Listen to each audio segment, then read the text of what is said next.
pateando su cara para que sepan, que se siente, que se enoje el presidente, que corra la sangre por su frente. Pateando su cara para que sepan, que se siente, que se ¡Cagüines callejeros! Gritando la paz neoliberal. la sangre por su frente, pateando su cara. Porque no dejaremos que el ciudadanismo neoliberal nos pacifique. Estamos en tiempos de revuelta en el norte semiárido y esto es Cagüines callejeros. La invitación de hoy día a la conversa tiene que ver con una nota que salió en el diario El Día, el diario fascista de la región de Coquimbo, en el cual el Ceremi de la Cultura, las Artes y el Patrimonio denunciaba que en tiempos de revuelta se había dado un daño muy terrible a lo que era el patrimonio, principalmente de la ciudad de La Serena, y que además en tiempos de revuelta se estaba viendo muy afectado el mundo de la cultura porque muchas actividades culturales se habían dejado de realizar. Entonces, a partir de esa nota, nosotras queríamos problematizar lo que hemos denominado la violencia patrimonial. Yo creo que en estas últimas semanas hemos caminado cotidianamente por lo que hoy en día es la Avenida Diaguita. Hemos visto caer la estatua de Francisco de Aguirre como un hito en lo que es un ejercicio descolonizador de nuestros pueblos, y también hemos visto el famoso Museo al Aire Libre de La Serena, que hoy en día es utilizado para también generar una crítica performativa en torno a lo que es la represión estatal.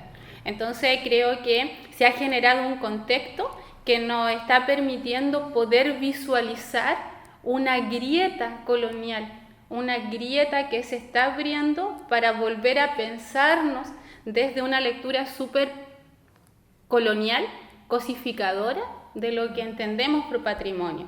Y cuando uno leía la nota del diario El Día, se daba cuenta que este caballero tenía una noción súper reducida de lo que es la cultura, y además pareciera ser que para él el patrimonio de nuestros pueblos está en lo que era la Avenida de Aguirre y ese conjunto de estatuas clásicas que yo no sé si representan los sentires y experiencias de nuestros pueblos.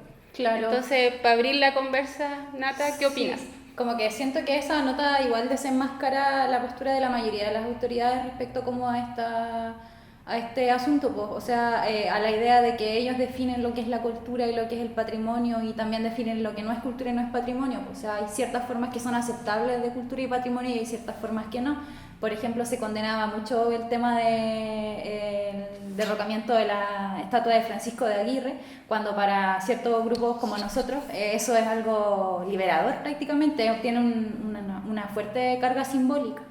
Entonces, como que a la vez de juzgar o de criminalizar como estos actos, lo que está haciendo es desenmascarar la opinión que tienen todas las autoridades de estos hechos, pues, que es básicamente que les están destruyendo como la belleza de una ciudad que es como insignia de todavía lo colonial y lo que nosotras creemos que es violento. Sí, es que yo creo que el debate colonial se ha logrado posicionar en este momento como de revuelta. Y no es un hecho menor que haya sido en la ciudad de La Serena, la ciudad colonial por excelencia, donde fue derrumbada la primera estatua de un genocida como Francisco de Aguirre.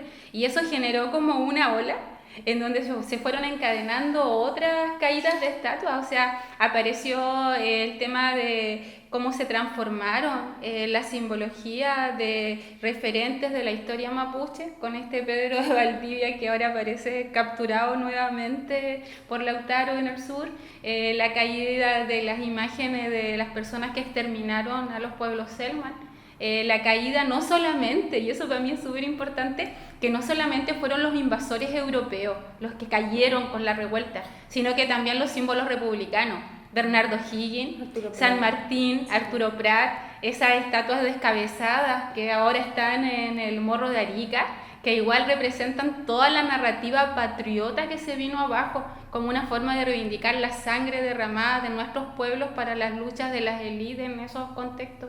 súper violento. Claro, como que también estoy pensando en esto de, se pensaba La Serena como la ciudad colonial, la ciudad bella, la ciudad bonita, y esa identidad también como que se está derrumbando. O sea, con la caída de la estatua de Francisco de Aguirre se deja entrever un mundo de posibilidades y de otros patrimonios que no son precisamente los que nos dicen en la municipalidad o nos dicen los medios de comunicación. Y además que fueron como estratégicos, porque no es que hayan caído todas las estatuas, sino que fueron cayendo de manera súper selectiva. A mí siempre me ejerció mucha violencia el tema de la avenida de Aguirre, más que por el nombre, por las estatuas.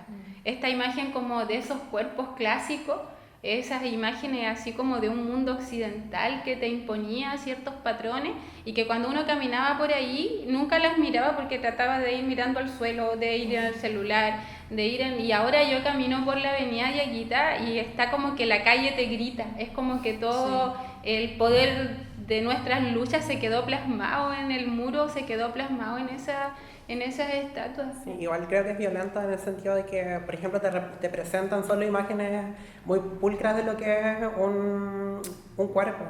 O sea, como que no desborda el imaginario de nuestras propias identidades, nuestros propios pueblos, ¿no es cierto?, en temas estéticas del cuerpo.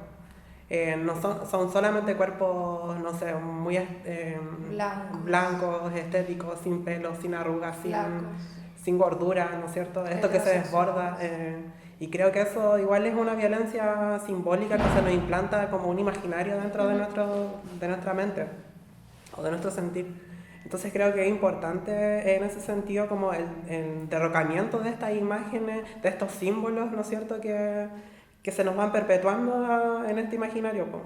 Creo que igual es como un fenómeno social el derrocamiento, ¿no es cierto?, de esta identidad colonial que se nos ha implantado desde los colegios, desde la escuela, desde del patrimonio en sí, de las ciudades pues, coloniales, como lo decís tú.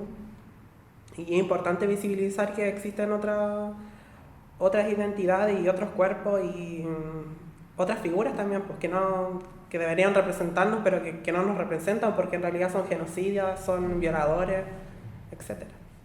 ¿Qué te generó a ti, qué te generó antes, desde niña o desde cuando conociste esa ciudad, caminar en medio de esas estatuas? Sí, igual un poco aberrante, como ni siquiera me puedo conectar con el pie que tiene la estatua porque jamás se va a parecer a nuestros pies. Entonces, primero lo encuentro muy violento,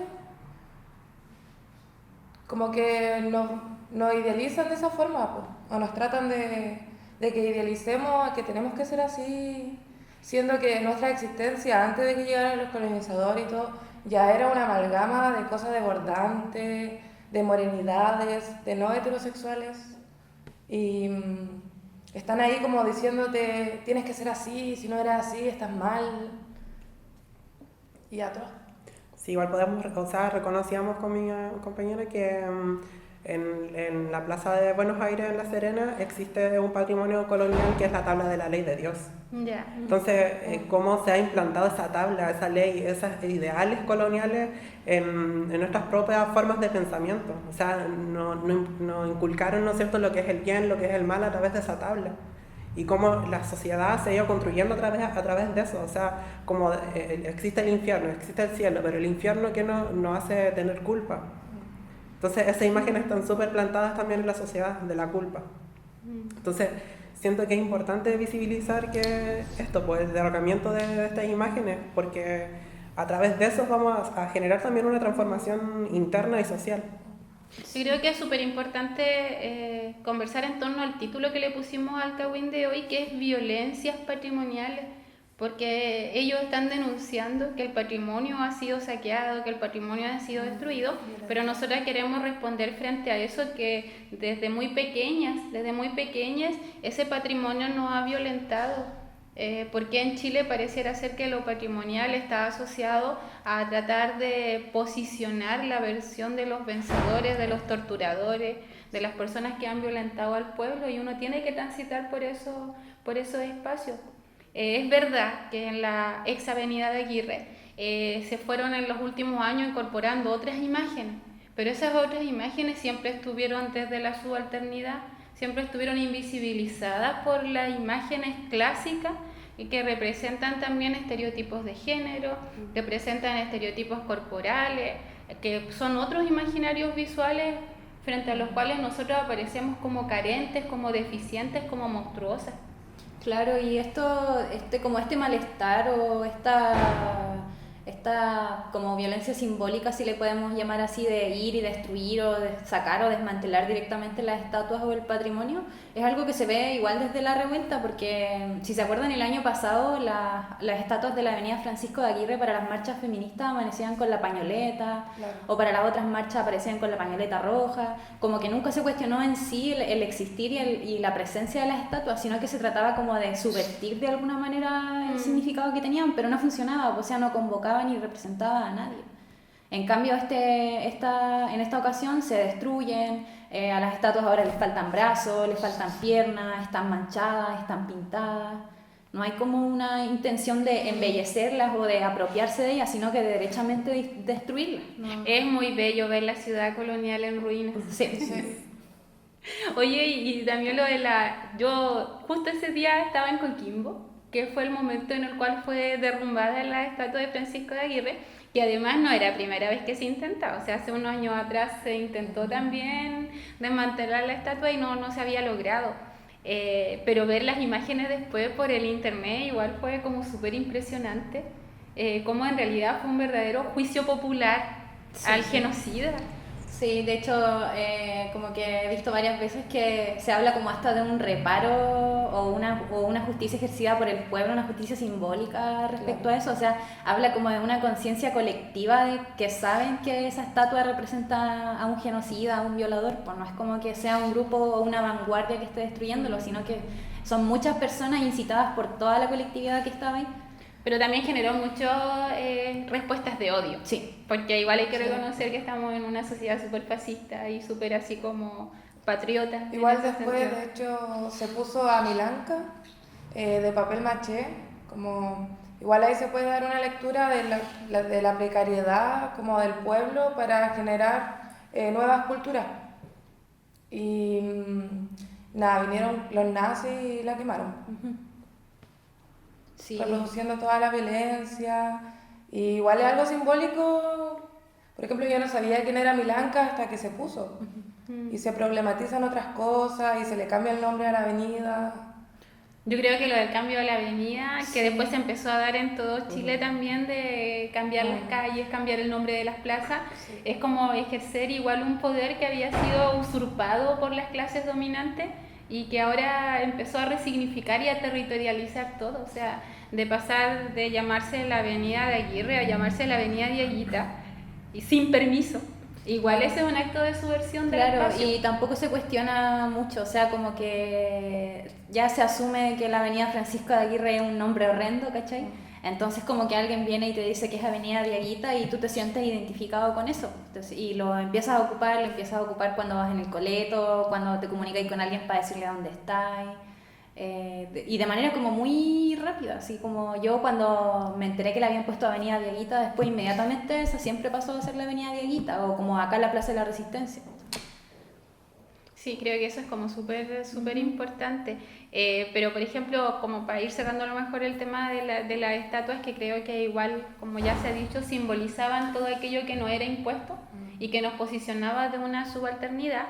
Pero también genera como el espacio de disputa en torno a cómo se va a encauzar ese proceso de rebeldía, porque nosotros hemos conversado mucho que fue un momento de nuestra historia biográfica ver caer a Francisco de Aguirre ahí. El problema es que Francisco de Aguirre ahora está resguardado, o sea, no fue destruido, no fue fundido ese mineral con el cual se construyó la estatua, sino que entendemos que en cualquier momento la municipalidad o cualquier otro agente estatal puede intentar restaurarlo y podría volver, a lo mejor no a ese mismo pedestal, pero podría volver a otro lugar, y eso es lo mismo que puede pasar con la revuelta. Si nosotros no nos mantenemos así como en estado de resistencia, también puede refundarse, así como puede restaurarse finalmente la estatua de Francisco de Aguirre. que es como una amenaza, digamos, que en este momento se está como ejerciendo. Y una cosa que llama la atención es que no todas las estatuas fueron derrumbadas, ni fueron manchadas, ni fueron subvertidas, porque por ejemplo en Serena y en la región en general, a mí me llama la atención muy fuerte la imagen de Gabriela Mistral, a la que no se le ha tocado un pelo, a la que está... que incluso está la que está fuera del mall, que está hecha de madera, que podría haber sido incluso utilizado en las barricadas, pero que no se tocó. Y ahí también hay una serie de imaginarios donde hay un ejercicio selectivo y estratégico de aquello que se quiere derrumbar. ¿Qué opinas de la imagen de Gabriela como Igual, referente? potente. Yo la tomo mucho como un referente lésbico. Y igual escuché gente en las marchas como diciendo, oye, ahí hay madera, y entre medio de la gente conversando, igual así como, oye, no la quemen, como, ¿qué te pasa?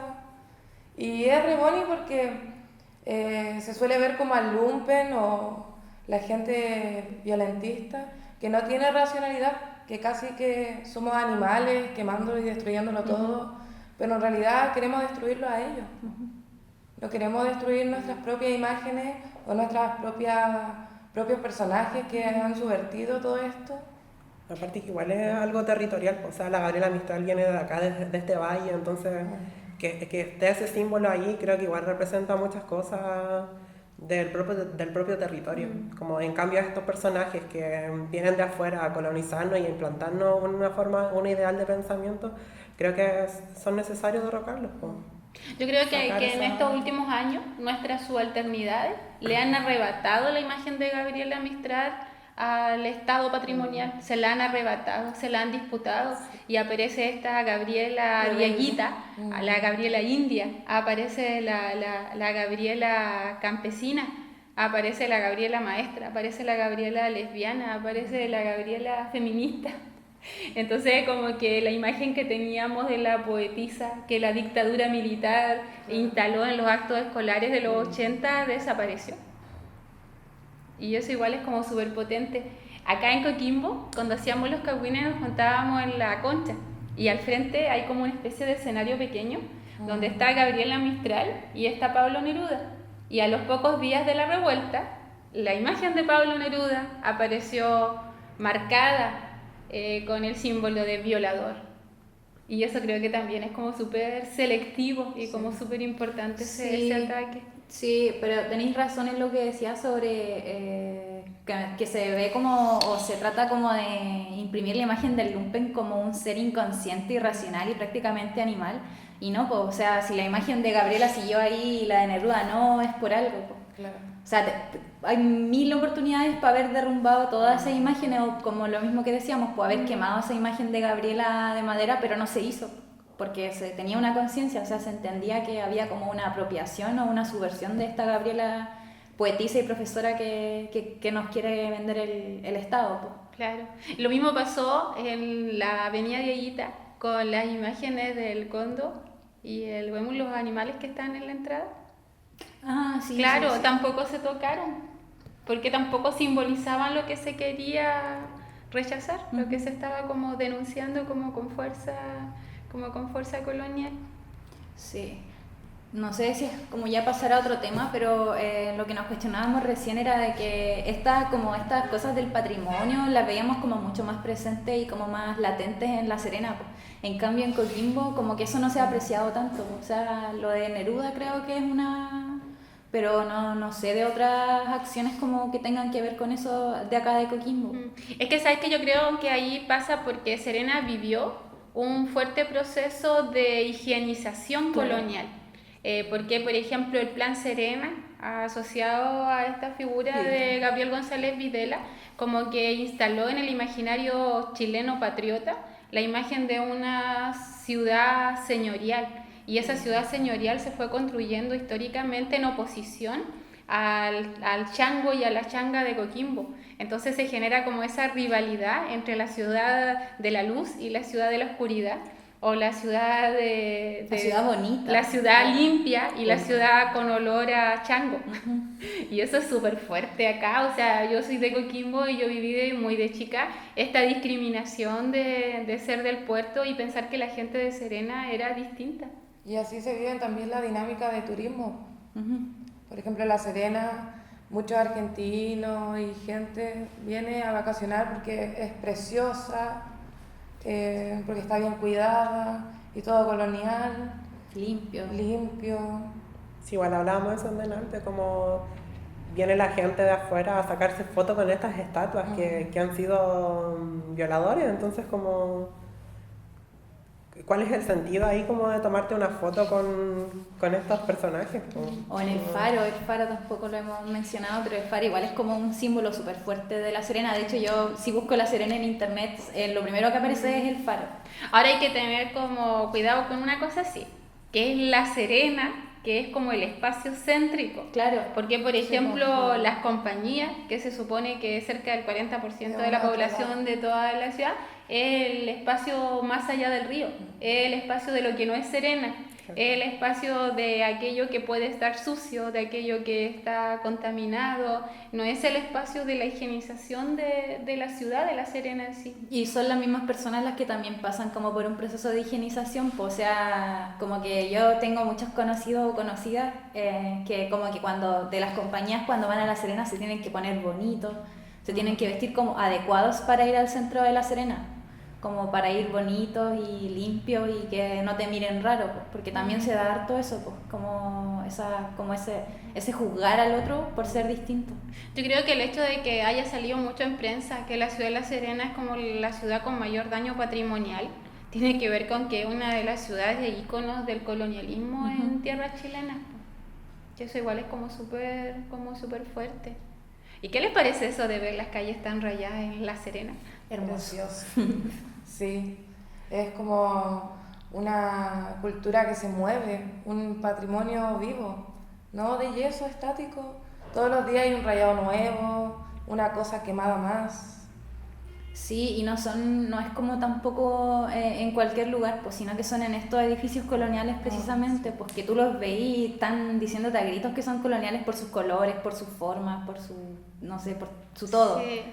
Entonces eso es más bonito aún, ver que son esos edificios o la iglesia, ¿cachai?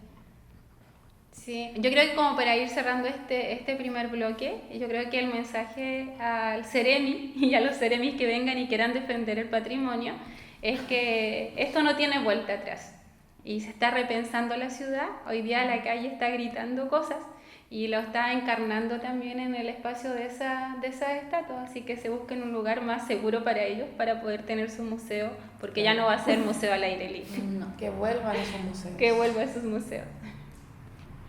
Bueno, yo creo que igual como que una primera idea que queda instalada es que nosotros sí reconocemos una violencia patrimonial, pero no es la violencia que nuestros pueblos han ejercido frente a estatuas, frente a muros, frente a edificios, sino que es aquella violencia cotidiana que durante siglos hemos vivido por la imposición de esas figuras que nos recuerdan todas esas sangres derramadas, todas esas violaciones que nos recuerdan los genocidios coloniales y republicanos. Entonces creo que el mensaje para el Ceremi y los futuros Ceremis es que traten de buscar un lugar seguro para sus estatuas porque no las reconocemos como parte de nuestra ciudad. Vuelvan a sus museos. Y haciendo el corte de esta primera sección de conversación, vamos a ir a la botica callejera, ¿ya? Porque como Paz ya nos ha enseñado en el primer capítulo, en tiempos de revuelta hay que cuidarse y tenemos una serie de saberes y una serie de formas de poder vincularnos con la tierra que nos pueden ayudar a llevar mejor la represión estatal. Así que vamos a la botica callejera.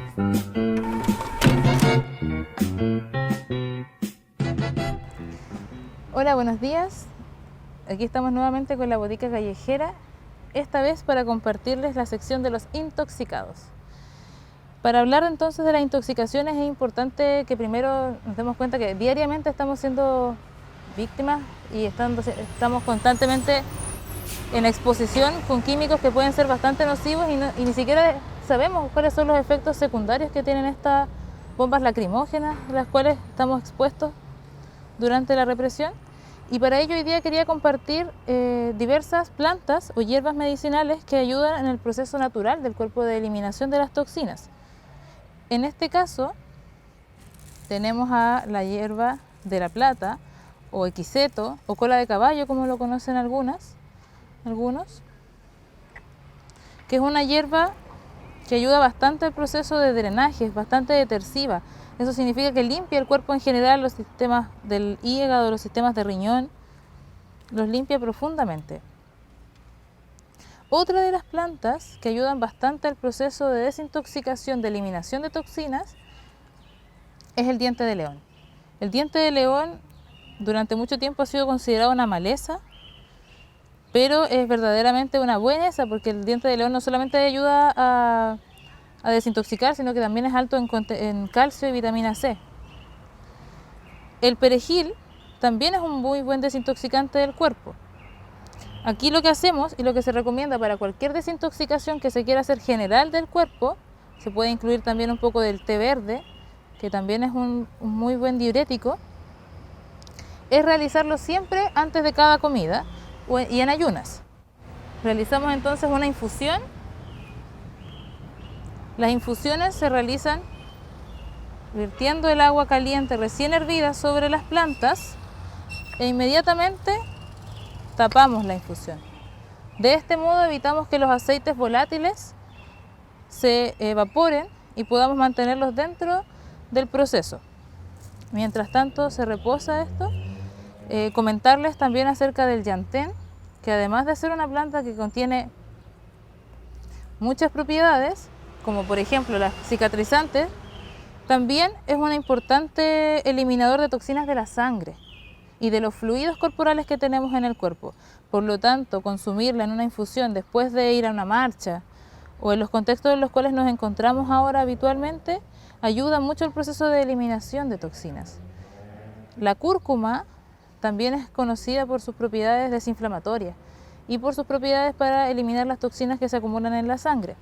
Por lo tanto, sería una buena forma de ayudar entonces a este proceso de eliminación de toxinas, incluyendo la cúrcuma en las comidas o también en infusiones, en jugos, con fruta. Una vez que han pasado 5 minutos de las infusiones, damos vuelta el té y ahí podemos ver 1 o 2 gotitas que caen, que son efectivamente esos aceites volátiles que nos interesa mantener en la infusión desintoxicante. Eso para poder hablar un poco entonces de la desintoxicación que se lleva a cabo dentro del cuerpo. Hemos visto durante estos días cómo la exposición a los gases lacrimógenos ha provocado una serie de irritaciones también a nivel de la piel. La piel es un órgano muy delicado y por ende se ve afectado por todos estos procesos que estamos viviendo. El avena es una buena ayuda para poder calmar la irritación de la piel, para poder volver un poco a la normalidad y sobre todo para las personas que tienen la piel muy sensible. Aquí lo que hacemos es también preparar una infusión con aproximadamente 1 taza de avena, unos 150 gramos de avena, en medio litro de agua, la llevamos a ebullición y con esa agua realizar los lavados en la cara o en las zonas que están afectadas. Una buena idea sería agregar a la misma infusión de avena hojas de pétalos de lavanda, caléndula o incluso manzanilla, que por sus propiedades calmantes ayudarían entonces a mitigar los efectos del picor, la irritación que causan los gases alrededor de la cara o de las zonas que son más sensibles. Otro aliado que está dentro de nuestras filas es el carbón. Antiguamente era muy usado el carbón para eliminar metales o para eliminar cualquier tipo de desecho que se juntara en el cuerpo, las famosas pastillas de carbón que uno le daba a la abuelita. Y ahora una de las formas en las cuales recomiendo un poco su uso, siempre con mucho cuidado, porque no todos los cuerpos son iguales, no todos tenemos las mismas formas de reaccionar hacia las hierbas o hacia elementos de la naturaleza, entonces siempre es importante probar en una pequeña parte de nuestro cuerpo antes de aplicarla en todas las partes afectadas para ver entonces cómo reaccionan nuestros cuerpos. Y en este caso yo recomiendo también mezclarla con avena. Moler un poquito la avena, puede ser ya sea machacando la avena o en una procesadora también, o harina de avena, que incluso ya es más fácil de conseguir, y se mezclan. Mezclamos entonces el avena con el carbón. Podemos añadir también una infusión de caléndula, de lavanda, hasta formar una pastita. Formamos una pasta que aplicamos entonces en la zona. Si vemos que queda muy aguada, le echamos más avena. La idea es que quede como una pastita que se puede aplicar en la piel. Se deja actuar de 5 a 10 minutos y se retira. Algo que es muy importante que tenemos que considerar en los procesos de desintoxicación del cuerpo es que el cuerpo en primera instancia tiene esa capacidad natural de eliminar los desechos, lo pernicioso que tenemos adentro. Pero en estos contextos en los que nos encontramos a diario, siendo expuestos a estos químicos, expuestos a esta represión, no podemos estar pensando en todos los días desintoxicar nuestro cuerpo. Es importante que de formas colectivas pensemos y elaboremos formas de cómo podemos seguir en la resistencia sin en el fondo debilitar nuestros cuerpos y debilitarnos. Nos necesitamos a todos, a todas, firmes y fuertes.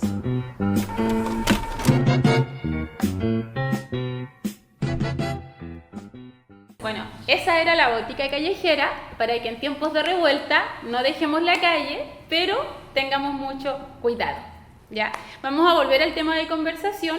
El tema es la violencia patrimonial y creo que hay un elemento que es súper importante porque nosotros hemos estado durante todas estas semanas de revuelta muy atentas a cómo se está construyendo unidad social, ¿ya? La Mesa de Unidad Social para nosotros es súper representativa de lo que es el ciudadanismo neoliberal y hemos dicho que reproducen sus prácticas muchos de aquellos elementos que nosotros quisiéramos que ya no sean parte de nuestros vínculos sociales, de nuestras relaciones sociales, y uno de ellos es el colonialismo. A mí me llamó mucho la atención, muchísimo la atención, que cuando aparecieron los Facebook de Unidad Social de La Serena, su figurita de Facebook era el faro que recuerda a Don Gabriel, otro genocida, ¿ya? Y además, los primeros afiches que comenzaron a salir de la Mesa de Unidad Social de La Serena representaban las iglesias coloniales, que yo creo que algo que hoy en día de cierta forma ha construido un sentido común es la crítica al rol de la iglesia en una serie de situaciones de opresión, de discriminación y directamente de abuso.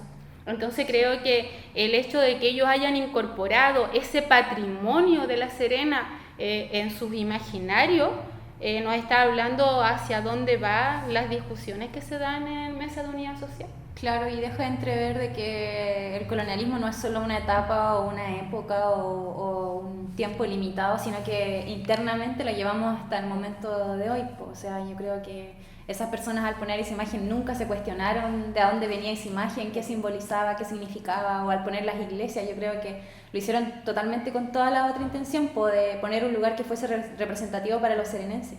Claro, y que la gente se sintiera identificada. Claro, o pero sea, imagínate lo que es el colonialismo interno, de sentirnos identificados con la iglesia, que es símbolo de la tortura y la opresión, con los procesos violentos de evangelización, y tener como logo el faro instalado por Gabriel González Videla. O y sea, que es súper violento. Que a través de sus afiches se convoque a cabildo.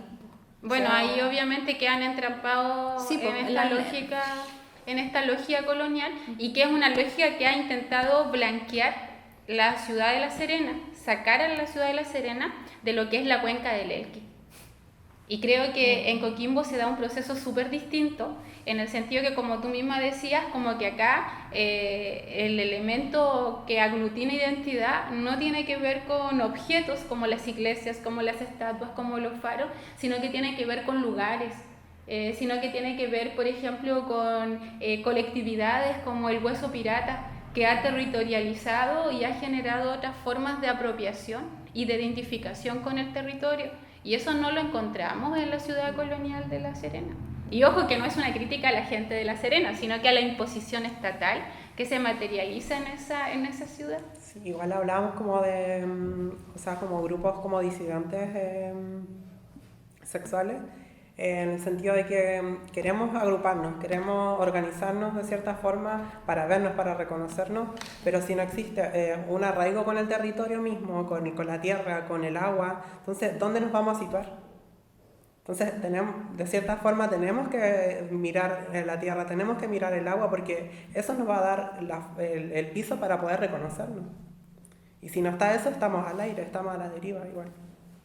Sí, siento que igual los tiempos de revuelta como que propiciaron esto de la territorialidad y del reconocerse dentro de los territorios, porque lo que se daba durante los primeros días era que la gente que era de Coquimbo, la gente que era de las compañías, iba a La Serena a marchar, o sea, porque ahí estaba como, no sé, la marcha más importante o qué, pero lo que pasó después era que si ibas a La Serena no tenías cómo devolverte, no tenías con quién venirte, y se empezaron a desplegar todos sus territorios, pues. Todos los trabajos se empezaron a desplegar a los territorios y surgieron las marchas territoriales, las asambleas territoriales, y se dejó de darle como esa importancia o relevancia que tenía La Serena como un centro de aglutinación de marchas y esas cosas. Claro, como que se empezó a construir la comunidad, Sí. pero en el deambular del día, en lo cotidiano, sin hacer ese desplazamiento hacia el núcleo del poder, Claro. que uno asume que está en la intendencia, que está en donde se hacen los trámites, En la ruta, que está sí. en La Serena, o los centros comerciales más grandes que también se encuentran. Sí, eso se vio muy encuentran cuestionado, allá. mucho. Como el obligarte a estar en tu territorio te hizo darte cuenta que aquí había una territorialidad igual de importante y con una identidad mucho más fuerte quizás que la que existía en La Serena. Y que esa territorialidad está cargada de memoria y por lo tanto está cargada de cultura viva. Y yo creo que eso igual nos lleva como a establecer una diferencia entre lo que el Estado impone como patrimonio, digno de ser recordado, digno de ser cuidado, como una narrativa en la cual de cierta forma se impone la lógica del opresor, y lo que es en la cultura que se está creando todos los días, la cultura viva, la cultura del puerto, la cultura en las compañías, la cultura en los mismos espacios periféricos del centro de Serena, en el cual el espacio de los grafiteros y las grafiteras, el espacio de las músicas, los músicos, está permanentemente circulando, pero que en tiempos de rebeldía explotó en creatividad, que creo que eso igual es como súper importante. ¿Y cómo lo veis tú eso del deambular de la cultura así por la ciudad? Igual antes uno era súper individual, pues. Caminaba nomás, pasaba por las baldosas frías, y ahora te encontráis con la gente, conversáis con la vecina que te cae mal y te cuenta sobre una territorialidad que, por ejemplo, yo llevo 4 años acá, pero la vecina lleva toda su vida. Entonces sabe de que no pusieron esta cámara, antes este edificio no estaba, el mall generó este tipo de cosas, y esa historia realmente no la cuenta porque la burguesía no le importa y no le sirve. Entonces se nos borra del imaginario que tenemos el potencial y la autonomía, mientras que dentro de la revuelta se está diciendo que no, que estamos acá todas locas, conversando, haciendo. Sí, y como que entre nosotros nos reconocemos y no nos atribuimos como la identidad, porque no sé si estaban todos, pero me acuerdo de un cagüín en el que una chiquilla empezó a decir así como, es que yo no me puedo representar dentro de ningún pueblo originario porque yo me crié acá en Coquimbo, iba al puerto, iba a la playa Changa, y como que todos nos miramos y dijimos Changa, pero ella no había llegado como a ese reconocimiento. Entonces fue como y como que se dio cuenta de que sí, pues efectivamente ella tenía esta territorialidad y era tan válida como lo son las otras. Es que como que se reabrió la herida colonial que estaba invisibilizada con este tiempo de revuelta, y eso también se ejemplifica mucho con la fuerte presencia de simbología de bandera mapuche en las manifestaciones, también de las vipalas andinas en las manifestaciones, pero también de expresiones de danzas andinas que han sido como recreadas en el Chile neoliberal y que se presentan como formas de lucha también. Eso que creo que le ha dado como un tono distinto a estos momentos de revuelta, y eso es como súper potente. Pero eso también nos lleva a que la revuelta ha permitido que nos reconozcamos en una genealogía colonial de la opresión, que las personas que derribaron las estatuas de Francisco de Aguirre se reconocen con la misma sangre de las personas que fueron torturadas por Francisco de Aguirre, y que los changos están renaciendo con permiso o sin permiso del Estado porque están en el hueso pirata, porque están en el caminar del hueso pirata. Y eso igual es una forma de volver a apropiarse de un legado cultural que está completamente vivo porque nosotros lo estamos encarnando. Claro, y que también a la vez están reconociendo a esta otra parte, a esta otra élite política que viene siendo la misma que comienza desde los tiempos de la colonia hasta la actualidad, pues, o sea, a la vez reconocen esa genealogía de poder y de opresión, no solamente la propia.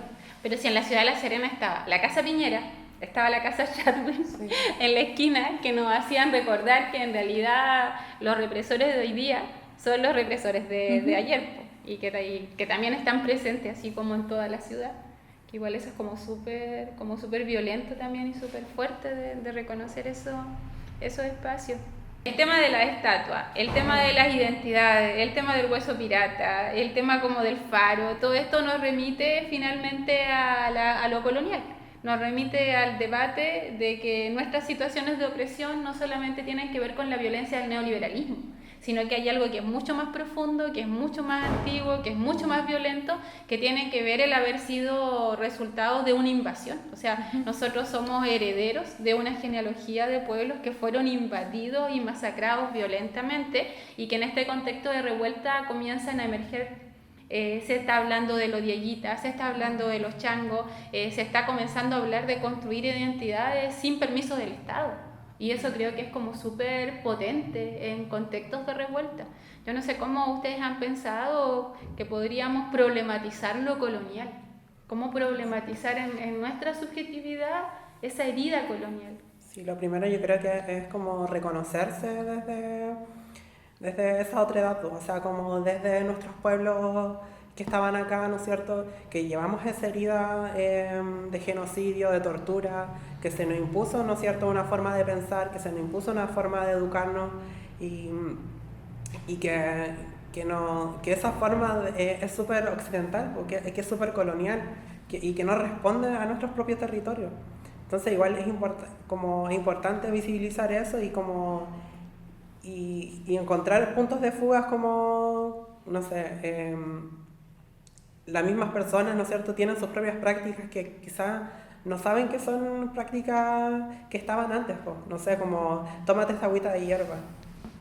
Como lo de la paz recién. Claro, Sí. como siento que esos puntos igual son importantes porque como que te nacen de forma espontánea, pero es todo un conocimiento que llevamos detrás, pues. Sí, el como reconocerse como sujetas y sujetos que tienen conocimiento y que a través de la experiencia igual pueden generar cultura, po. Entonces como que siento que eso choca caleta con estas lógicas de los cabildos y de ir a enseñarle a alguien las cosas, porque finalmente está diciéndote que tú no sabes nada y que no sirve de nada tu experiencia y tu propia vida. Claro.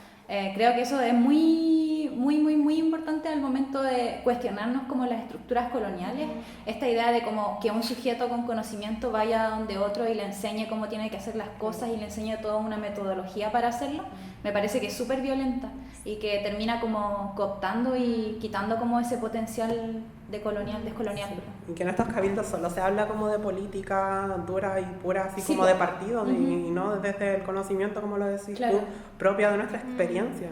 Es que ¿sabes qué? Yo creo que ahí la palabra como que nos serviría mucho es que la revuelta abrió una grieta para la descolonización y abrió una grieta para la despatriarcalización. Claro. Sí, eso también es importante, las lógicas binaristas que no hemos cuestionado más ahora por mi parte, pues, pero que están en la esencia de toda estructura, pues. Esta dicotomía que ya vemos que como que las respuestas que han dado como los movimientos sociales tampoco responden a eso, pues, tampoco se han cuestionado eso profundamente. ¿Sabes qué otra cosa que se vincula con esto del patrimonio y que a mí me tiene así súper preocupada y me molesta muchísimo? Es lo que hemos denominado el fetichismo jurídico y el escuchar a profesores de historia dando clases de historia en las plazas, en las mismas plazas que tienen a los eres republicanos. Claro. Y en esas mismas plazas esos profesores de historia llaman a los ciudadanos a participar de un proceso constituyente reivindicando el valor de la nación y llamando al pueblo a sumarse a eso, y eso también lo hacen en nombre de un patrimonio que es lo que ha sido narrado, lo que ha sido escrito. De una historia Eso lo oficial. encuentro súper violento, o sea, el potenciar unas lecturas tan hegemónica de lo que es la historia. Claro, sí, pues, o sea, siempre se nos enseñó, se nos educó de esa forma la historia, o sea, como algo lineal, algo de estos personajes que nos colonizaron como guerreros, como oficiales, ¿no es cierto? Y que esa historia es súper irreal, pues. O sea, como que igual hay otra historia de los propios pueblos, de los propios territorios que no ha sido contada, pues. Y que ahora yo creo que la gente igual deberíamos romper con eso y crear nuestra propia historia a través de... Y romper con los símbolos de ese colonialismo. O sea, para mí una constitución es un símbolo colonial. Sí, el ciudadanismo igual, o sea, llamarte ciudadano porque te lo dice un Estado, porque te lo dice algo, o sea, y si te sales de esos moldes no tienes voz y voto, ¿no? O sea, como que aquí existía otra forma de relacionarnos, como de pasar la palabra igual. Pues. Y hay que darse cuenta igual como tenemos unos imaginarios tan implantados que dentro como del espacio de subversión apareció la primera línea, el Pareman, que siguen generando esta dicotomía de que tiene que ser un hombre heterosexual de edad promedio, que es realmente el luchador, siendo que se invisibiliza toda la gama de identidades que puede haber detrás de una capucha. Sí, yo creo que tú tocaste un tema porque hay un renegar de los imaginarios nacionalistas, patriotas, republicanos, pero hay un intento de ocupar ese lugar con otros referentes, como son el tema del Matapaco, como son el tema del Pareman, como son el tema de otros sujetos. Y el peligro que eso tiene es que son traducidos bajo una lógica hollywoodense, bajo una lógica pop, en el cual se lo asimila a los Vengadores, en el cual se lo asimila a superhéroes, en el cual se los deshumaniza y se los distancia del sujeto popular. Y eso es súper peligroso. Son referentes occidentales. Occidentalizado en sus corporalidades, occidentalizado incluso en las intenciones políticas que se les atribuyen. ¿Y eso qué es lo que te permite? Que te invisibiliza nuevamente al lumpen como sujeto político. Sí, pues igual como que hablábamos, la sociedad como del espectáculo, o sea, levantar estos personajes, levantar estas estatuas ¿para qué? También, porque si sacamos una estatua, se saca una estatua, ¿cachai? Se va a levantar otra estatua que va a haber un referente. Igual es como problematizar eso, porque queremos también con eso. Un día estábamos en la Plaza de la Resistencia, así en uno de los cagüines, y una señora que iba pasando se quedó ahí un rato conversando y ella contó que estaba circulando la idea, no sé si se va a concretar, ojalá que sí, de que la gente que estuvo caceroleando donara sus cacerolas y con esas cacerolas y toda la carga emocional, toda la carga política, toda la carga de memoria que esas cacerolas tienen, se pudiera construir una estatua que ya no significara la reproducción de un sujeto o sujeta, que derrumbara la lógica de la personificación que generalmente nosotros le atribuimos a esos espacios de lo público. Yo lo encontré genial. Sí. Como lugar de memoria, volver a crear lugares de memoria. Muy metafórico igual, pues, porque es como que dentro de la revuelta hay tantas cacerolas o ollas y se van a fundir todas en una, ¿cachai?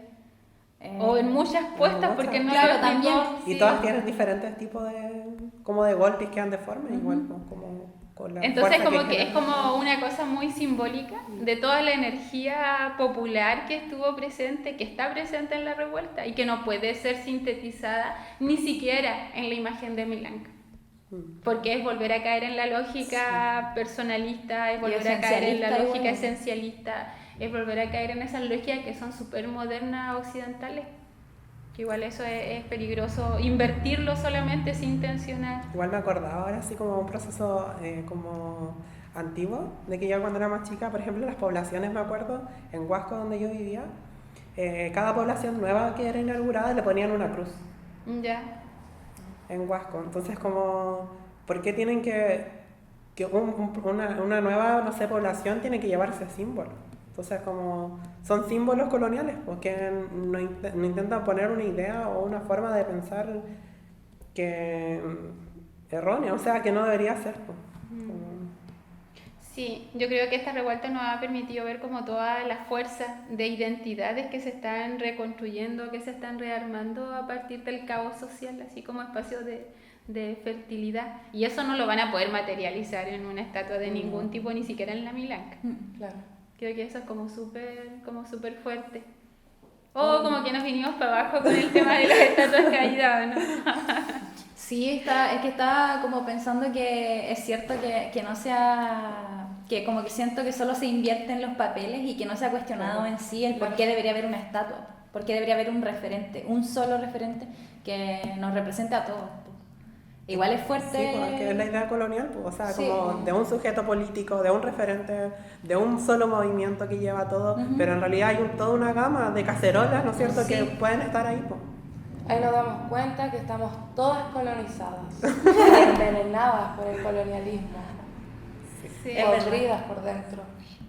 Ay, pero yo creo que nadie nos va a quitar la satisfacción de ver este mundo facho ver. quejándose y llorando y lamentando así como la suciedad de la ciudad, o Claro, lamentando... y que tienen como las mismas lógicas de decirnos que somos una barbarie, que somos incivilizados, que somos indios, pues, ¿cachai? O sea, está Que esa- somos lumpen, po. Sí, pues, está esa clasificación, Sí. po. Yo Y creo- ellos se reconocen dentro de cierto grupo también, pues, como que el grupo de los colonizadores, po. Sí, yo creo que igual es súper importante enfatizar eso de que nosotros nos reivindicamos desde un lugar de la opresión y desde ese lugar el lumpen es el nieto, la bisnieta del Roto, que también fue masacrado Sí, po. por el Estado, entonces como que a mucha honra recibir esa genealogía, que creo que igual es como súper importante, y como para aprovechar que estamos en ese momento del lumpen y hablando de los flaites y hablando de los rotos y las rotas, creo que es como súper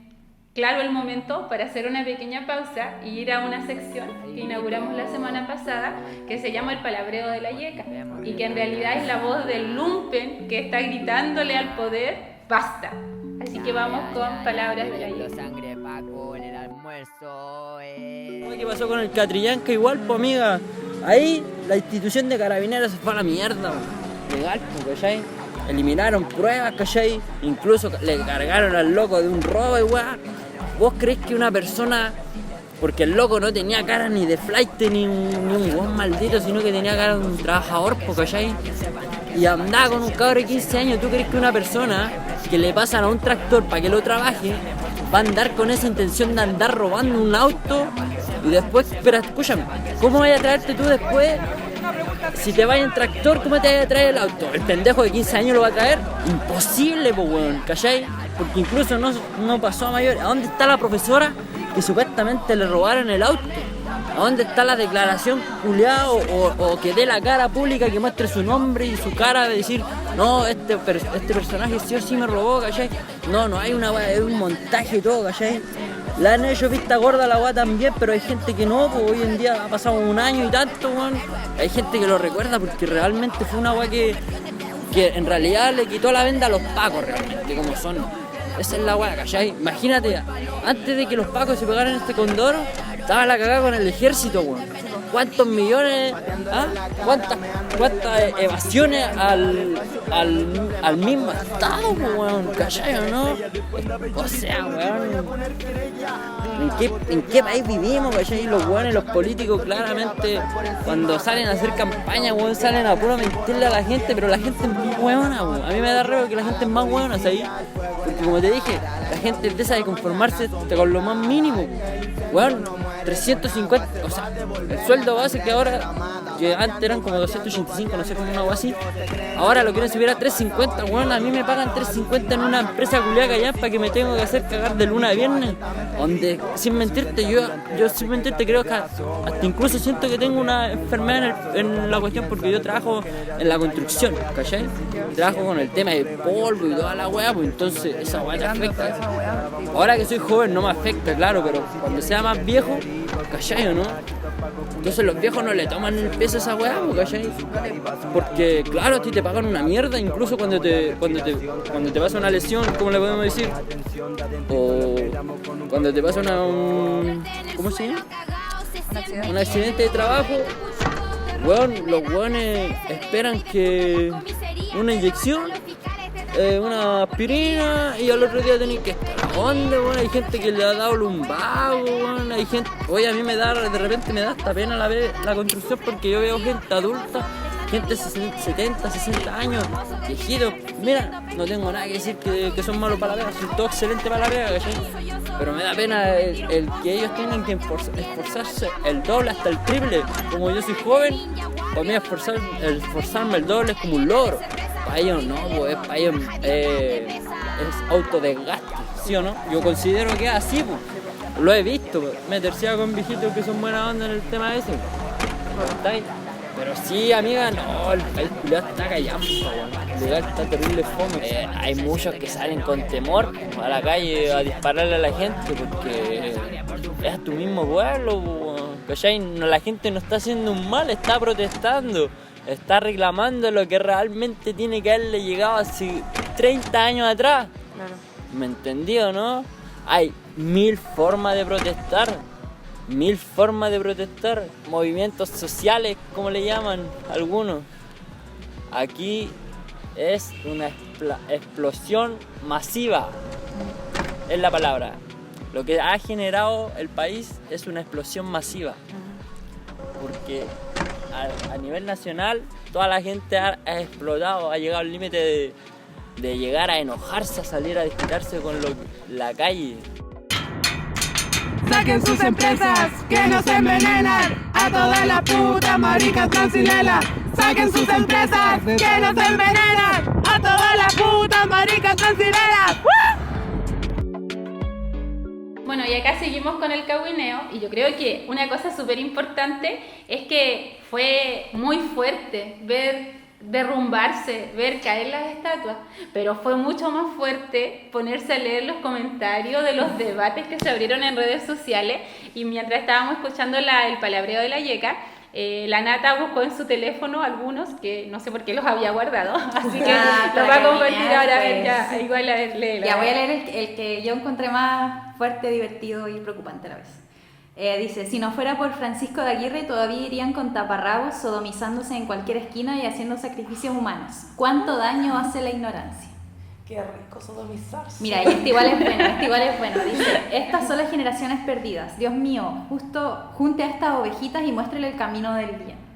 Seguimos con la cosa dicotómica y binaria del bien y el mal. Claro. Y el espacio de lo salvaje, Sí. el espacio de lo salvaje, o sea, la idea de que antes que llegaran los invasores, acá poco menos que se vivía en un estado de inhumanidad, en un estado de barbarie, sin reconocer como todos los aportes, y no solamente en términos de desarrollo tecnológico, de control del territorio, de manejo del agua, sino también en la posibilidad de construir vínculos sociales distintos a los que nos fueron impuestos con la colonización, y todo eso se borra. Todo eso se borra, entonces creo que es como súper importante el debate que abrió, porque además generó la grieta que permite buscar en otros pueblos, en otras tradiciones, referentes de sentido, que es lo que ha ocurrido con mucha fuerza en el caso del mundo mapuche, donde permanentemente esos imaginarios están como circulando en nuestro espacio. Sí. Y además que se dan en un contexto súper particular,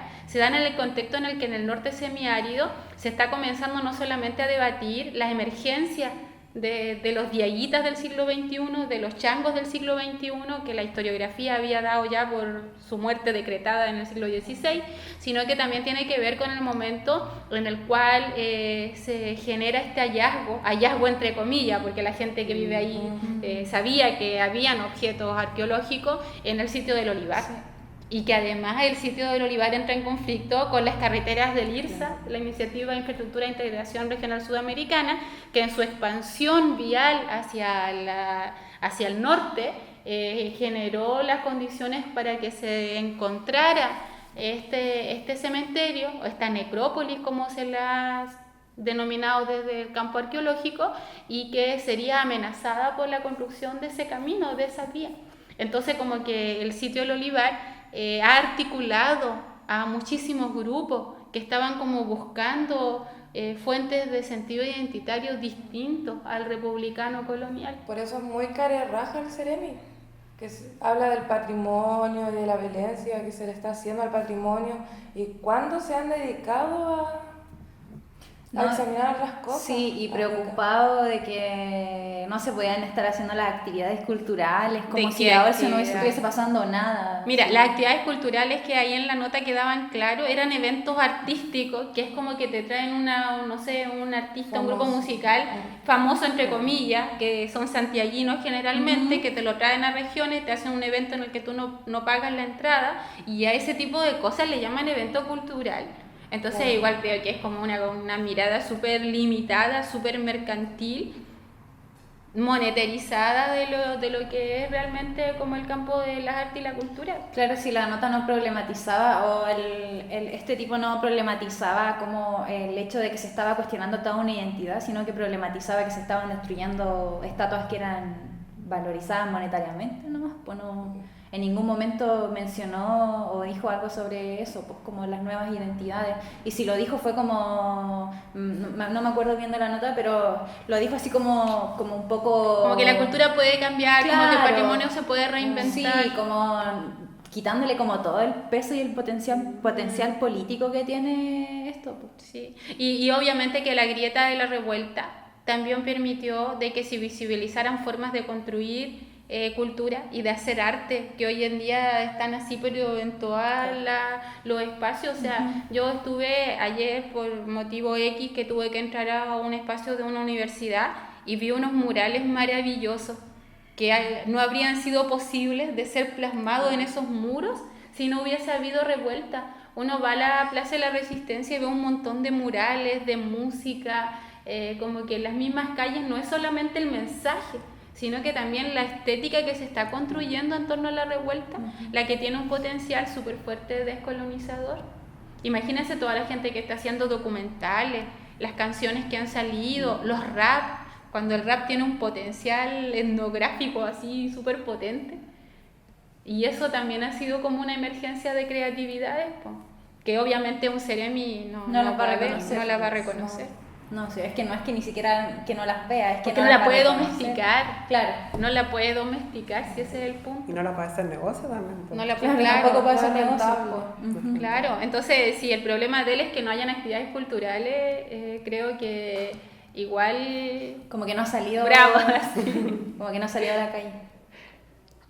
No, es que yo creo que igual a ellos les da como pánico y les da miedo, les da susto el tema de que toda esa alegría y toda esa rabia ahora esté materializada y sea parte de la memoria de la calle. Y la desconfianza general que hay a cualquier autoridad política, pues sea cual sea su color, si hasta si no tiene, hay una desconfianza. Sí, a mí me preocupa igual esto de las reinvenciones de patrimonio o el apelar a los patrimonios, apelar a los lugares de identidad. Me preocupa cuando desde los movimientos ciudadanos se posicionan desde ahí para intentar refundar el Estado, para intentar limpiar Chile con una nueva constitución, como si con eso pudieran borrar todos estos siglos y siglos de violencia sistemática sobre nuestros cuerpos. Como lo que hizo la Unidad Social en la Plaza de la Resistencia, que le puso Plaza Kevin.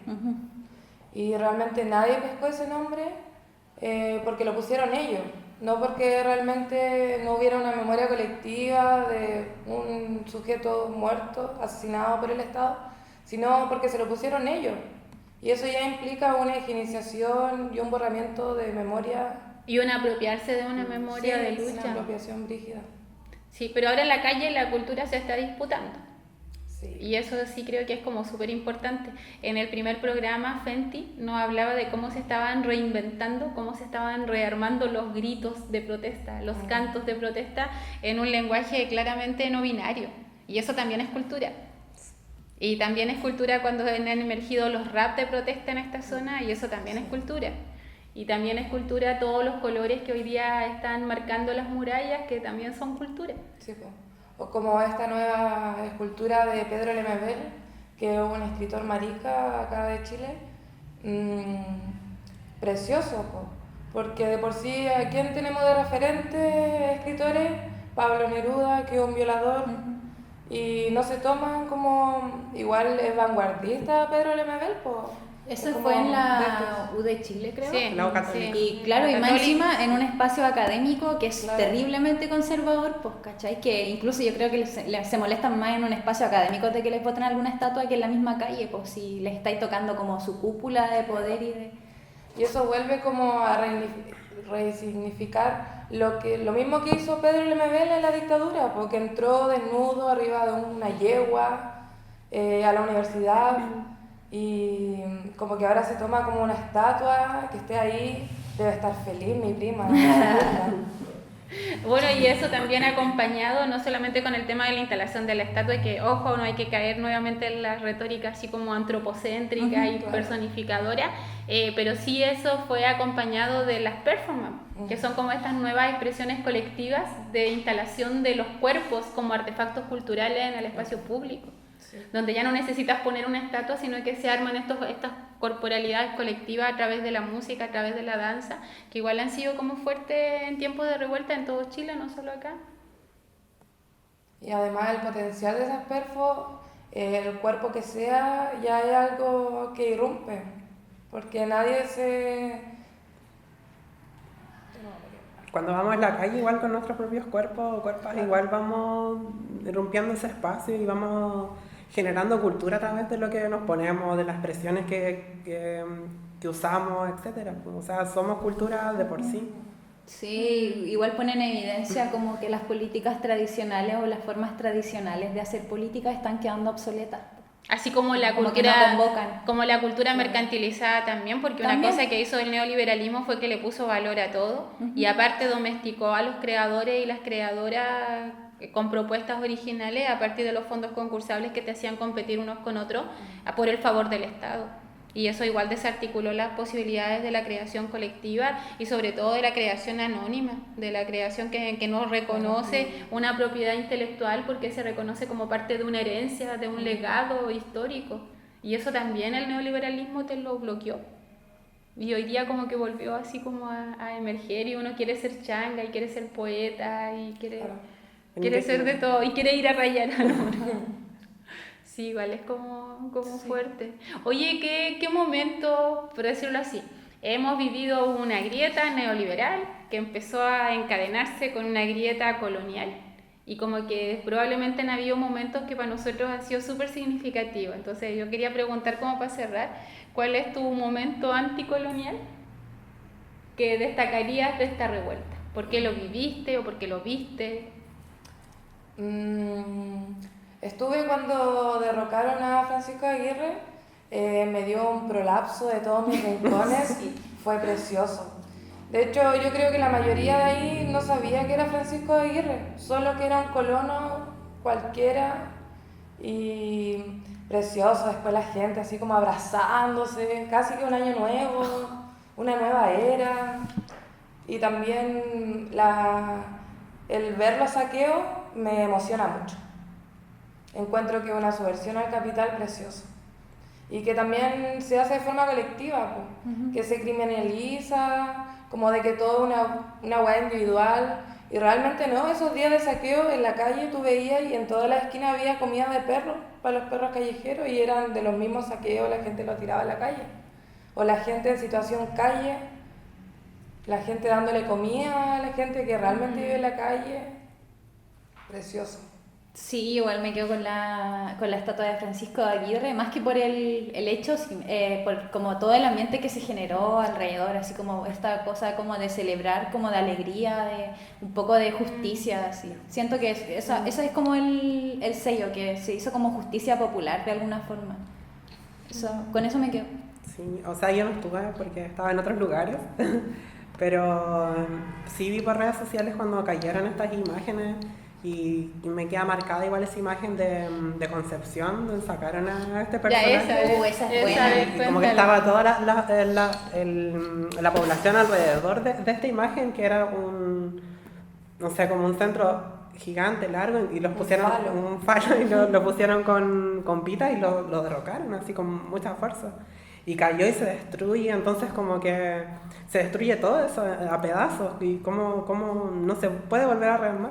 Imagínate a los niños chicos que vieron eso, las niñas chicas que vieron eso, o sea, Es como realmente una imagen épica, así Es como épica. súper Y fuerte. es súper fuerte en tanto a los niños chicos en la escuela les pasan como la parte bonita, la colonización, la civilización, que nos vinieron Sincretismo prácticamente... cultural. Exacto, pues, ¿cachai? Y ver esto afuera en la calle y ver que son miles de personas, que incluso está tu familia, es súper rígido igual. Como que me gustaría... Eso es un acto emancipador. Me gustaría haber tenido es esa edad y que hubiese emancipador. pasado eso. Eso es como emancipador. Yo me voy a ir con dos imágenes así como que me quedaron.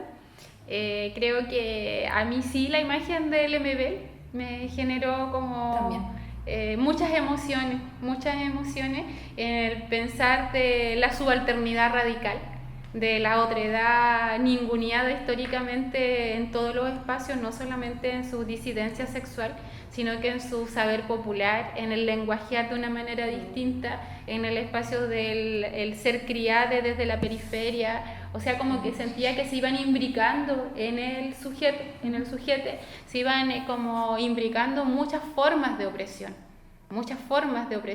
y además porque entiendo que esa imagen nos remite a una memoria corta y a una memoria larga de violencia, porque te hace la conexión de que los rebeldes del siglo XXI son como los rebeldes del siglo XX. O sea, como que esto no empezó con la evasión del metro, sino que empezó con toda esa gente que resistió la dictadura en los 80 y que fue traicionada y fue manipulada por los partidos políticos cuando se instala la Concertación. Y creo que Pedro Lemebel, la figura de Lemebel, logra hacer ese vínculo entre ambos procesos históricos, y eso es súper potente porque no es un político el que esté ahí, no es una mujer política, no es Gladys Marín, es Pedro Lemebel. Y eso es súper fuerte. Me quedo con esa imagen, pero también me quedo con la imagen de la gente de Coquimbo reconociéndose como Shanga. Sí.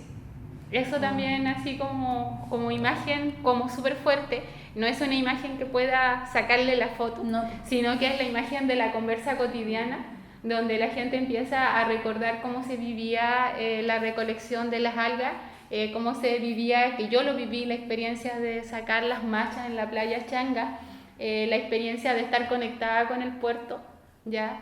Y que eso genera una identidad que ahora es potenciada por el hueso pirata, y conocer que el hueso pirata es un referente identitario territorial, para mí es como la segunda imagen de este momento de grieta colonial, que creo que es como súper fuerte. Y también los rostros, creo que es mi última imagen, de sorpresa, de angustia, de no saber qué hacer, cuando entrevistan al alcalde de La Serena, cuando aparece el rostro del Ceremi, cuando aparece todo este espacio así como académico que comienza a lamentar la caída de ese patrimonio que se había levantado con nuestra sangre. Eso creo que también tiene un potencial. Sí. Eso, creo que son como mis imágenes de la grieta que se encadena el neoliberalismo. Y que ya nada más va a volver a ser como antes, porque no estamos pensando desde otros lugares. Volvimos a quedar en silencio. Bueno, creo que ya estamos cerrando este programa. Creo que el mensaje, como para resumir, es que sí hay violencia patrimonial, pero no es la violencia de nuestros pueblos derrumbando sus estatuas, sino que es aquella violencia colonial que vivimos todos los días cuando se nos impusieron las imágenes de quienes han masacrado a nuestro pueblo, sea en momentos de la República o sean en los momentos de la invasión europea. Creo que esa es una idea central. Otra idea central es que tenemos que estar alerta para no reproducir las lógicas patrimonializadoras y reemplazar unas estatuas por otras estatuas, ¿ya? Sino que pensar que la cultura es cultura viva y la cultura no necesita ser petrificada en patrimonio. No queremos más patrimonio cultural, no reconocemos el patrimonio cultural, no necesitamos patrimonio cultural porque estamos construyendo cultura todos los días. Creo que eso también es una idea súper fuerte. Lo otro, una crítica directa a la mesa de unidad social, porque con sus imágenes nos deja súper claro dónde está, y está desde el lado del poder, desde el lado de la república, desde el lado de la colonización, y ese no es nuestro lugar. Así que no nos sumamos a ninguna iniciativa que venga desde ese espacio, Y lo otro es estar muy alerta para empezar a ver cómo reconstruimos nuestras identidades, nuestros vínculos territoriales y desde ahí abrir nuevos espacios de creación para la cultura.